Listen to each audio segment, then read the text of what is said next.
Կառավարման տեղական ինքնակառավարման գյուղատնտեսության և բնապահպանության հարցերի մշտական հանձնաժողովի անունից ելույթ կունենա հանձնաժողովի նախագահ Վարազդատ Կարապետյանը։ Շնորհակալություն, պարոն Միրզոյան, մեծարգո կառավարություն, հարգելի գործընկերներ, մենք իրականում արտակարգ իրավիճակում ենք, արտակարգ այնքանով, որ որևէ մեկը չէր կարող ենթադրել, որ նմանօրինակ վարակ կտարածվի եւ որևէ մեկը այս պահին չգիտի, թե ինչպիսին կլինի դրա ապագան եւ աշխարհում եւ Հայաստանում։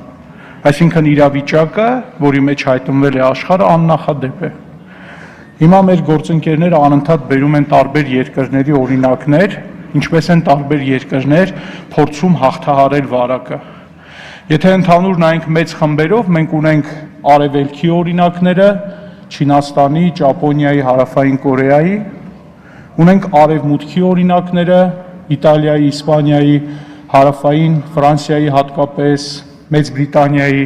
Միացյալ Նահանգների եւ շատ հաճախ բերվում է նաեւ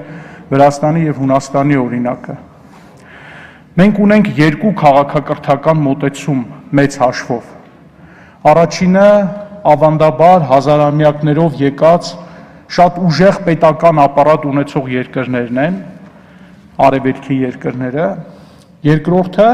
մարդու իրավունքների վրա հենված, այդ ինստիտուտը շատ ուժեղ եւ զարգացած ունեցող երկրներն են, արևմտյան երկրները։ Եվ այս երկու մեծ մոդելները հիմա համաճարակի հաղթահարման պայմանավորված են այս երկու տիպի երկրների առանձնահատկություններով։ Եվ եթե մենք մի տեղում ունենք հիմնականում պարզ համակարգեր, որտեղ մարդկանց վարքագծի մոդելները համեմատաբար քիչ են եւ կանխատեսելի։ Այս տեղում, երբ որ կենտրոնական համակարգը մարդկանց ցույցում է տալիս կրել դիմակներ, բոլորը պարտադիր կրում են դիմակներ։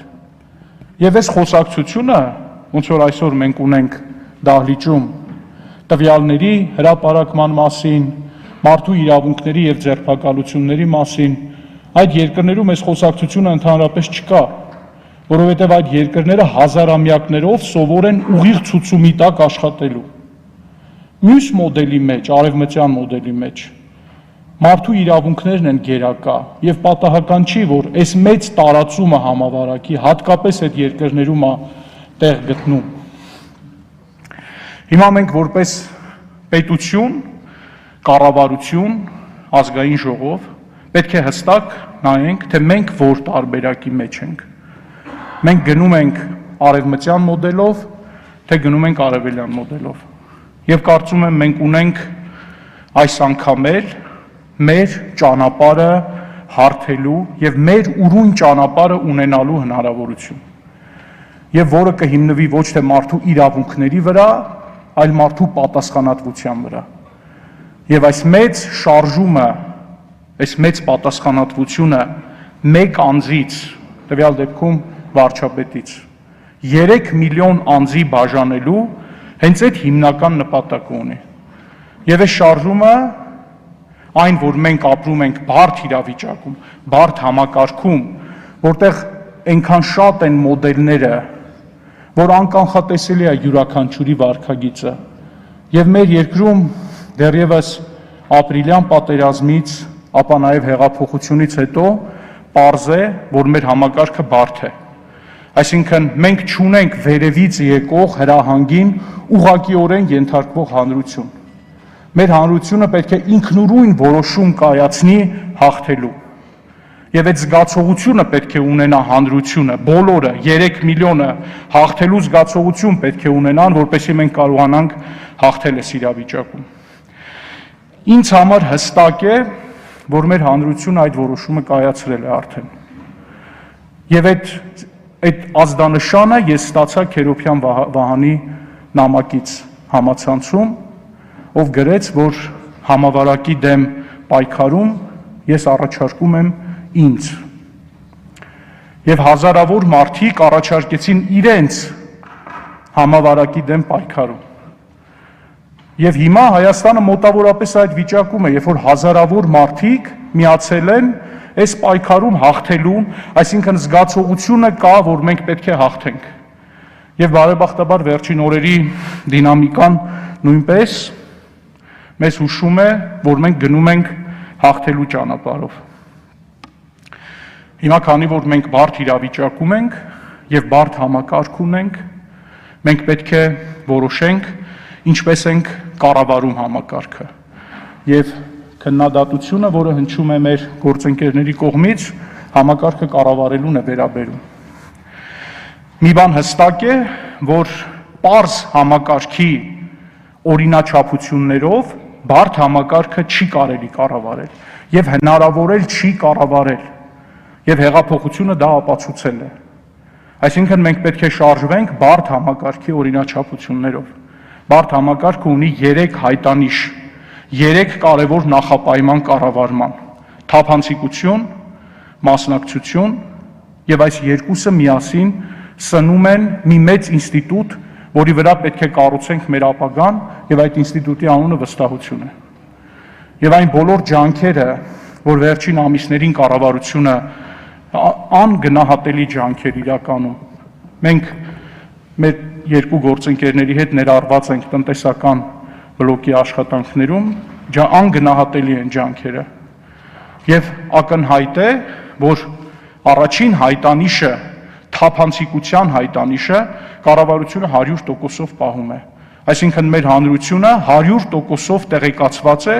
ինչ է տեղի ունենում մեր երկրում։ Եվ հիմա իբրև հաջորդ քայլ մենք պետք է կարողանանք վերջի վերջո ստեղծել ինստիտուտներ, մեխանիզմներ հանրության մասնակցությունը ապահովելու համար։ Ցավոք սրտի 30 տարիների ընթացքում մեր ստեղծած ինստիտուտները դեռևս թույլ են եւ մեծ աշխատանք է պետք անել, որ այդ ինստիտուտները ուժեղանան։ Դա վերաբերում է եւ կրթական համակարգին, եւ առողջապահական համակարգին եւ մնացած ինստիտուտներին։ Եվ ինստիտուտների թուլությունն է մղում մարդկանց հերոսության։ Ինչքան մեր ինստիտուտները թույլ լինեն, այնքան վահանները գնալու են հերոսության։ Այնքան ապրիլյան պատերազմը մենք հաղթելու ենք անհատների հերոսության շնորհիվ։ Եվ սա է պատճառը, որ հիմա մեր բոլորի մտահոգության կենտրոնում պետք է լինեն մեխանիզմների եւ ինստիտուտների ուժեղացումը եւ առողջապահական համակարգում, եւ կրթական համակարգում, եւ ռազմական համակարգում եւ մնացած բոլոր ոլորտներում։ Եվ վերջի վերջո մենք պետք է մեր երկրի քաղաքացիներին հայտարարենք, որ դուք կարիք չունեք հերոսանալու, որովհետև մեր ինստիտուտները ի վիճակի են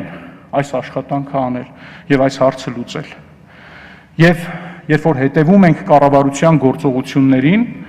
մենք տեսնում ենք, որ կառավարությունը քայլ առ քայլ գնում է ինստիտուտների կայացման ճանապարհով։ Դա կախարդական փայտիկ չի, որ տեղի ունենա 1 օրում կամ 1 ժամում, դա աստիճանական գործընթաց է, եւ հնարավոր է մենք անգամ սխալվենք այդ ճանապարհին եւ մենք ունենք իրավունք սխալվելու։ Ցանկացած աշխատող մարդ, համակարգ, կուսակցություն, խմբակցություն սխալվելու իրավունք ունի։ Եվ պետք է հոգ տանենք, որ այդ սխալները չլինեն ճակատագրական։ Եվ կարծում եմ, մենք համատեղ ուսի տված պետք է փորձենք մեր երկրի ինստիտուտները կայացնել, սկսած խորհրդարան ինստիտուտից, հետո նոր մնացած բոլոր ինստիտուտների մասին մտածենք։ Ես այսօր շնորհակալ եմ մեր ընդդիմադիր գործընկերների կառուցողական վարքագծի համար, որովհետև այսօրվա ձեր ելույթներն ու հարցադրումները ակնհայտ միտում ունեին մեզ ցույց տալ նոր ճանապարհ, որ մենք կարողանանք նոր լուծումներ տեսնել։ Եվ սա այն մոդելն է, որով մենք կարող ենք հաղթահարել, այսինքն մենք բոլորս իրար հետ պետք է որոշենք հաղթել։ Եվ այս դեպքում կհաղթենք անպայման։ Շնորհակալ եմ ուշադրության համար։ Մշտական հանձնաժողովների անունից ելույթներն ավարտվեցին, հայտեր այլևս